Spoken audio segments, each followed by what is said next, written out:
Gabriel Attal, bonjour. Bonjour. Porte-parole du gouvernement. 4 morts à Vienne en Autriche, plusieurs blessés, dont certains très graves, terrorisme islamiste.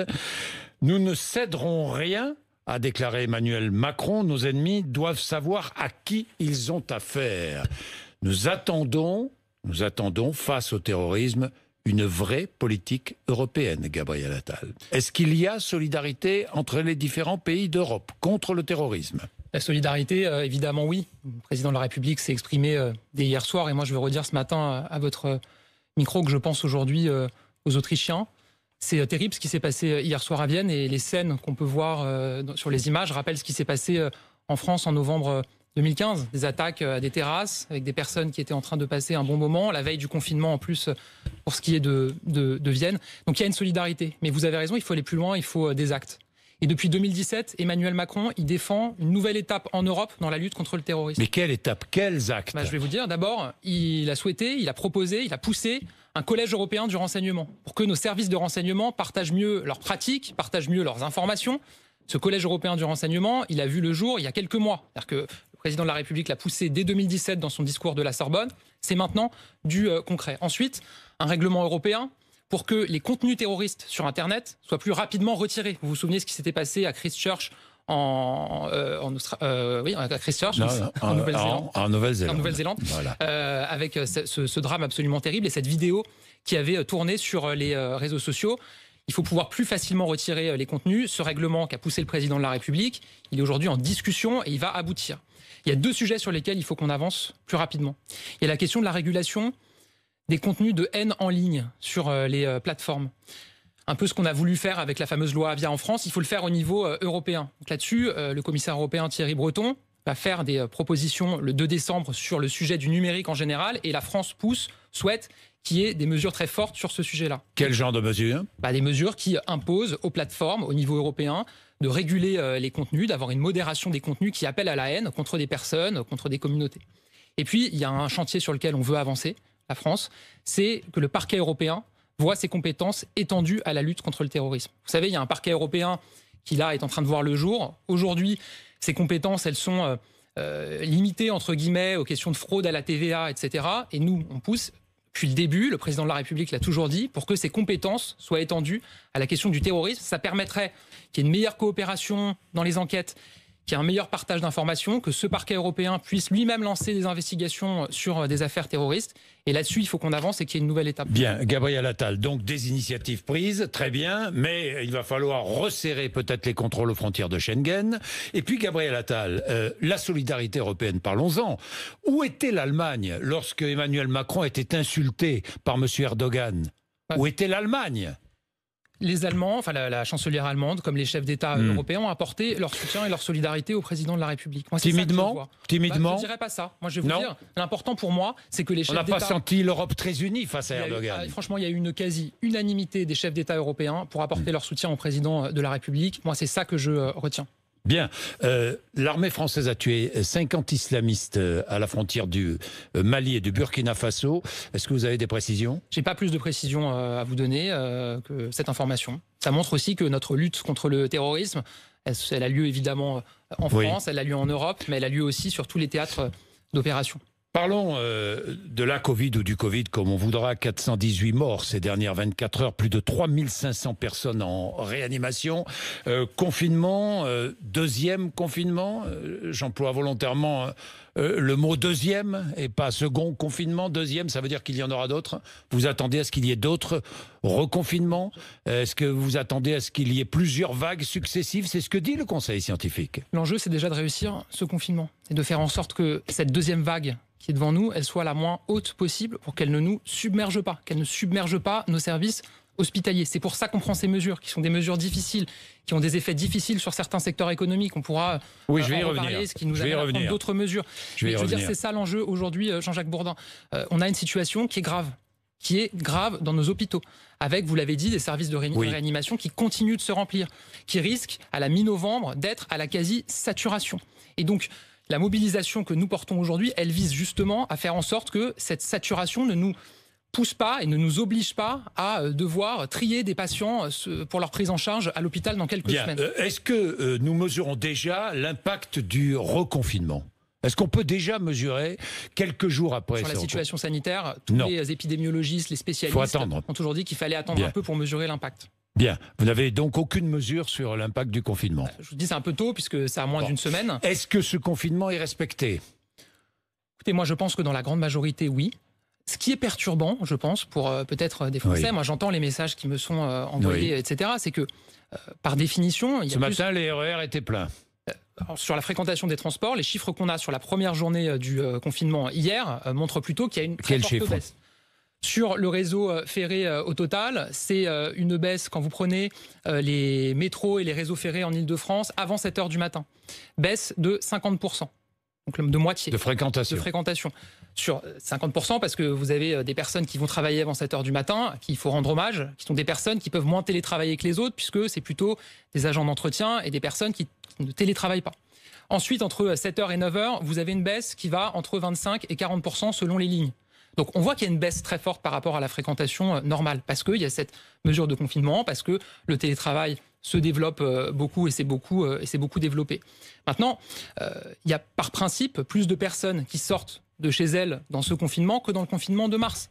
Parce qu'il y a des écoliers, des lycéens qui vont dans leurs établissements scolaires, parce qu'il y a des personnes qui vont travailler, ce qui n'était pas le cas dans le premier confinement. Je vais revenir sur les contrôles. Nous n'avions pas de protocole sanitaire et que donc les personnes restaient chez elles et ne sortaient pas. Je vais revenir sur les contrôles effectués, mais puisque vous parliez de l'école, est-ce que si ça continue à empirer, il faudra fermer les écoles, les collèges, les lycées? Je suis porte-parole du gouvernement et dans cette ce n'est pas envisagé. Et dans cette crise, je vais vous dire, j'ai appris à ne jamais rien exclure par principe pour l'avenir. Parce qu'en général, quand on exclut... Donc ce n'est pas exclu. Mais on n'exclut jamais rien par principe. Moi, je n'exclus jamais rien par principe parce qu'en général, quand on dit ça n'arrivera pas, on peut toujours avoir une situation où ça arrivera. Ce que je dis, c'est qu'on a mis en place un protocole sanitaire strict dans l'établissement scolaire pour qu'il puisse rouvrir. Pour qu'il puisse rouvrir, pour que les élèves puissent avoir accès à l'enseignement. Et on garde le masque à la maison ?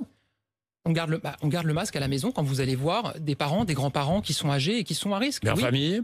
Je dis ça parce que j'ai vu ou j'ai entendu un ancien directeur général de la santé dire il faut absolument que les enfants gardent le masque.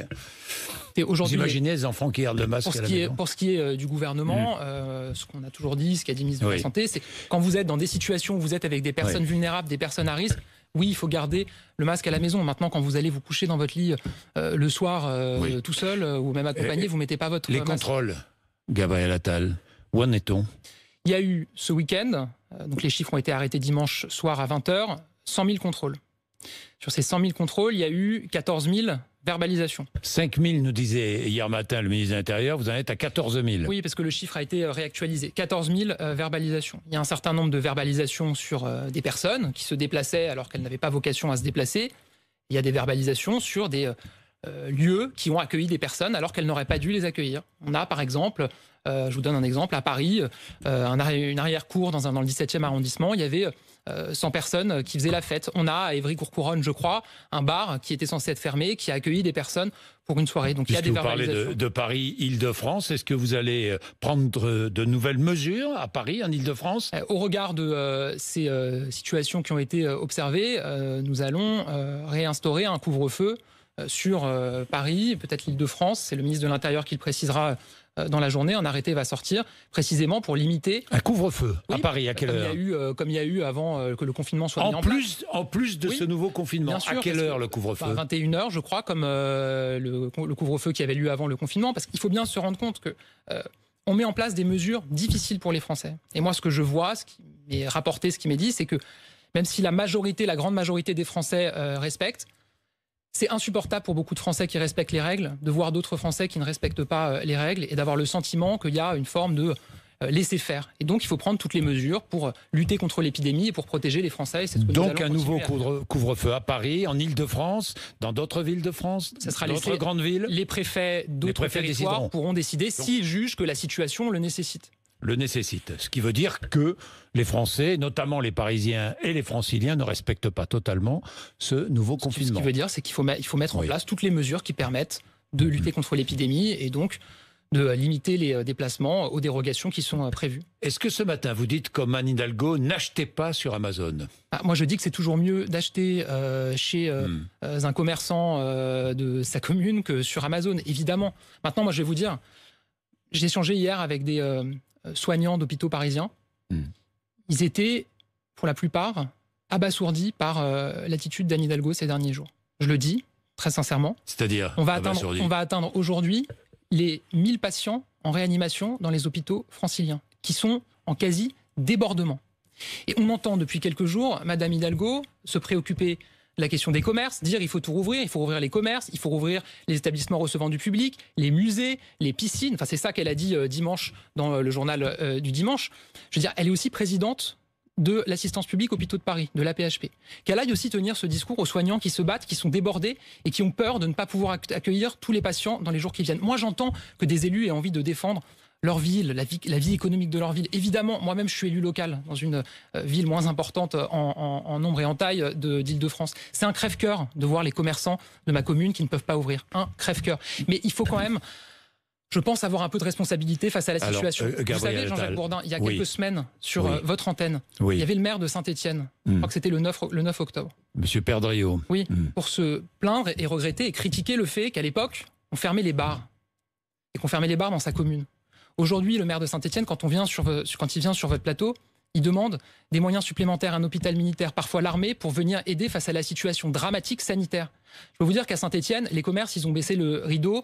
Et pas de gaieté de cœur, mais avec la responsabilité parce qu'il voit la situation. Le maire de Saint-Étienne, il n'a pas dit il faut rouvrir les commerces. Il ne prend pas un arrêté pour dire il faut rouvrir les commerces chez moi parce qu'il voit ce que c'est l'impact du... Irresponsable. Ces maires sont irresponsables. Ouais, je vais vous dire, je fais la différence.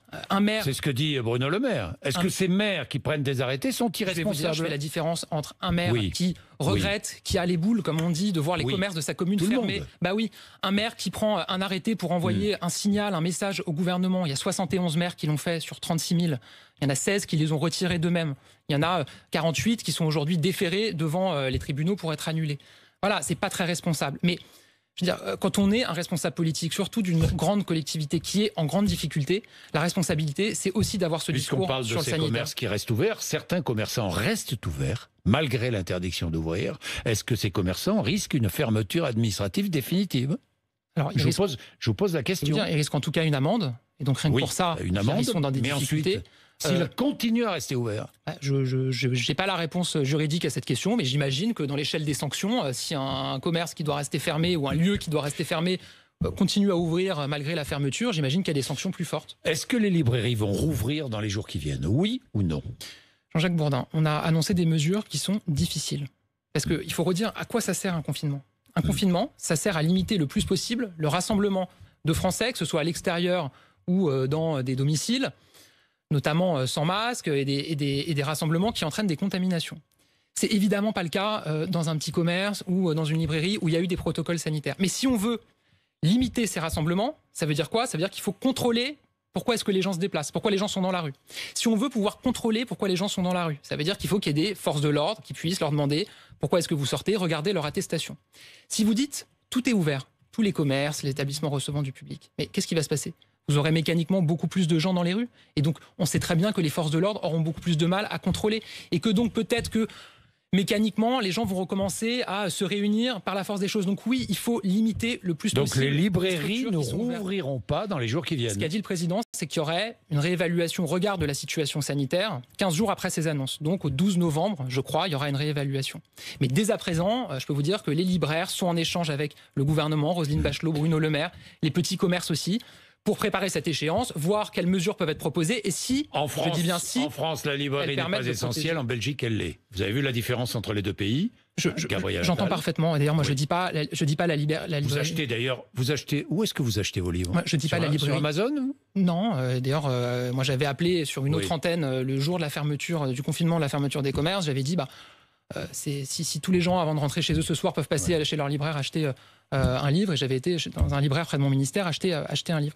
Mais Jean-Jacques Bourdin, je le redis une nouvelle fois, on ne dit pas que le livre n'est pas essentiel. Moi, j'entends la confusion qu'il y a pu y avoir, parce que c'est un terme juridique de dire les produits essentiels et produits non essentiels. Peut-être qu'il faut parler de produits de première nécessité. Non essentiels, les Français ne comprennent pas. Peut-être qu'il faut c'est du langage technologique, technocratique. que vous employez, vous, politique. Je vais vous dire, peut-être qu'il faut parler de produits de première nécessité. Il faut parler, c'est sans doute plus clair. Parler comme parlent les Français. Je vous le dis, parce que moi je comprends que vous allez acheter vos chaussettes. Vous, Gabriel Attal, vous allez acheter vos chaussettes. Je vais peut-être pas rentrer dans des magasins. Mais où? Dans quel magasin? Dans des magasins qui vendent des vêtements, Jean-Jacques Bourdin. Je vais pas donner les adresses ici, sinon on va m'y attendre. Je m'achète pas de chaussettes en ce moment. Voilà, je sais pas quoi vous dire d'autre. Je sais pas si ça passionne tout le monde. Ça paraît dérisoire et pourtant c'est la réalité du quotidien. J'entends que c'est la réalité du quotidien. Vous savez, on vit pas dans un autre monde. On a par ailleurs des proches. Moi, j'ai des commerçants dans mes proches, j'ai des restaurateurs dans mes proches qui tirent la langue, qui sont flippés sur l'avenir. Et je l'entends parfaitement. C'est pour ça qu'on met en place des aides du petit commerce. C'est pour ça qu'on met en place des aides massives pour les accompagner. Et je vais vous dire. Ce qui est encore plus un crève-cœur, c'est qu'ils doivent fermer. On met en place des aides qui vont leur permettre de survivre. Moi, j'ai pas de doute là-dessus. Avec toute la mobilisation qu'on met en place, les 10 000 € de compensation du chiffre d'affaires, les exonérations de charges sociales, la prise en charge du chômage partiel, les gestes sur les loyers qu'on fait maintenant, ils vont survivre. Mais on parle de personnes qui ont envie de travailler. Voilà, qui n'ont pas envie de vivre grâce à des aides. Ils ont envie de travailler et c'est pour ça que c'est encore plus un crève-cœur et on espère qu'on va en sortir le plus rapidement possible. Quelle pagaille quand même. Au début, on a parlé de commerce essentiel, non essentiel, puis on a oublié qu'il y avait des grandes surfaces qui vendaient de l'essentiel et du non essentiel. Donc on est obligé de revenir avec les grandes surfaces, de fermer certains rayons dans les grandes surfaces. Vous avez la liste d'ailleurs ?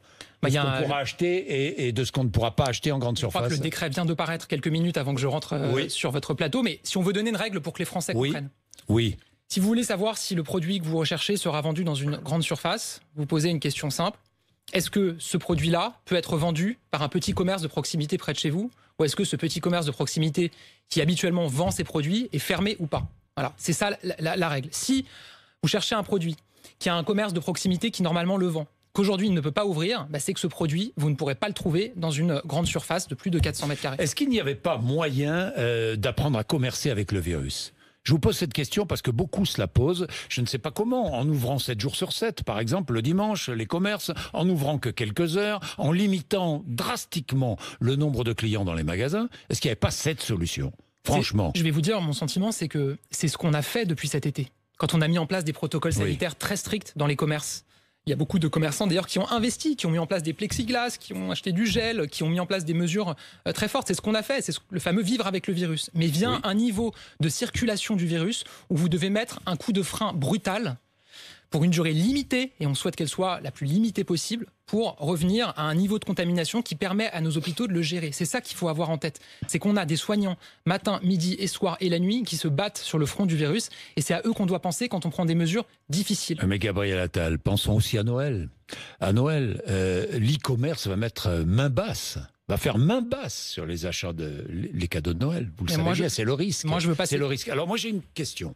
En avril, vous avez interdit la vente de produits non essentiels sur Amazon et le e-commerce. Est-ce que vous allez faire la même chose? Je n'ai pas la réponse à cette question. Par définition, je vous ai dit qu'il y a des discussions permanentes avec les acteurs économiques français. Bercy, pour regarder... C'est une solution, une bonne solution, qui a été une solution qui a été appliquée au mois d'avril. Je vais vous dire quelque chose, Jean-Jacques Bourdin. Je vais vous dire une chose, c'est que... Allez-y. Moi, j'entends cette crainte, cette émotion sur les géants du numérique qui pourraient remplacer nos commerçants, que ce soit d'ailleurs les petits commerces ou les grandes surfaces. Moi, je ne veux pas céder à la fatalité. D'abord parce qu'il y a des alternatives pour acheter. Depuis tout à l'heure, on parle de commerce fermé. On oublie de dire qu'il y a du click and collect, j'aime pas trop ce terme, commander et récupérer. On peut trouver un terme français quand même. Commander et récupérer, je pense que c'est pas mal. Récupérer, c'est pas mal. Voilà, qui continue à vendre. Je veux dire, aujourd'hui, vous allez sur des sites... Cliquer, récupérer. Quoi. Oui, cliquer, récupérer. Vous allez sur des sites actualité.fr, etc. Vous pouvez voir la carte des librairies en click and commerce, en click and collect, en commander et récupérer, qui sont ouverts. Je veux dire, il y a des plateformes, si on reprend l'exemple des livres et des librairies, il y a des plateformes qui vous permettent de commander en ligne et qui utilisent des livres, qui expédient des livres qui viennent de nos librairies indépendantes. Je pense à lalibrairie.com, à les libraires indépendants.fr. Il y a aussi ces alternatives. Et puis enfin, je vais dire, on voit, les Français, ils savent qu'on est dans une situation qui est évidemment très particulière et très difficile. Je pense que les Français ont aussi un attachement très fort à leur commerce de proximité. Et donc, moi, j'ai la conviction que les Français, quand ils commencent à réfléchir à leurs cadeaux de Noël, à des achats qui sont pas de première nécessité qu'ils pourraient faire aujourd'hui, peut-être qu'ils vont se dire, en tout cas moi c'est mon cas, j'imagine votre cas aussi, on va attendre quelques semaines et les faire à un moment où les magasins auront pu rouvrir. Alors j'ai 3 questions, 2 questions très précises, je préfère, très précises, c'est un pléonasme. Je pense aux routiers, réouverture des relais routiers. Parce que leur situation, je les imagine sur la route, bien sûr. Seuls. Ils ne peuvent plus aller se laver, Bien ils sûr. ne peuvent plus manger chaud.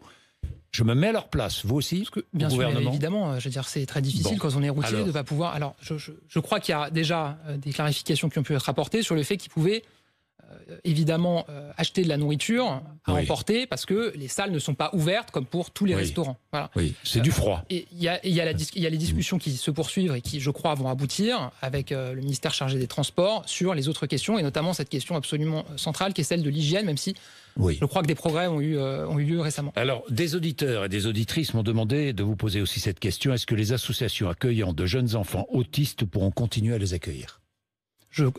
Il me semble que oui. Il y a une attention toute particulière pour les personnes en situation de handicap, y compris pour la question des services à domicile, par exemple. Vous savez que là aussi, pour éviter les distorsions de concurrence, le décret qui a été publié ce matin limite les cas dans lesquels des professionnels peuvent intervenir au domicile. Je pense aux coiffeurs à domicile, aux esthéticiens, aux coachs sportifs. Pour ce qui est des personnes en situation de handicap, évidemment, tous les services à domicile peuvent leur être apportés. Donc, j'imagine, je demanderai à ma collègue Sophie Cluzel la précision, que c'est aussi le cas pour les enfants. Parce que les associations attendent ces précisions. J'ai deux dernières questions. Une dernière question, finalement. Report des élections régionales, c'est pratiquement acquis ? Jean-Louis Debré va nous remettre les conclusions de sa concertation dans les semaines qui viennent. Donc, c'est pas à moi de dire à l'avance, sinon ça n'aurait pas eu de sens. Plus possible. Si la question que vous me posez, c'est de savoir si je considère que, dans le contexte actuel, on pourrait tenir une campagne pour des élections départementales et régionales, j'en doute beaucoup. Là, aujourd'hui, moi, je ne me vois pas aller faire un meeting. D'ailleurs, c'est interdit. Distribuer un tract, on essaye d'éviter les contacts. Faire du porte-à-porte, on ne va pas chez les gens. Donc, je vois assez peu comment on peut tenir une campagne aujourd'hui. Et certains disent, ça sera ma dernière question, que l'élection présidentielle serait menacée. Ah non, ça, je crois pas. J'ai lu ça, entendu ça. Pas partout, non. Pas du tout entendu ça. Merci à Gabriel Attal d'être venu nous voir, porte-parole du gouvernement sur RMC BFM TV, 8h55.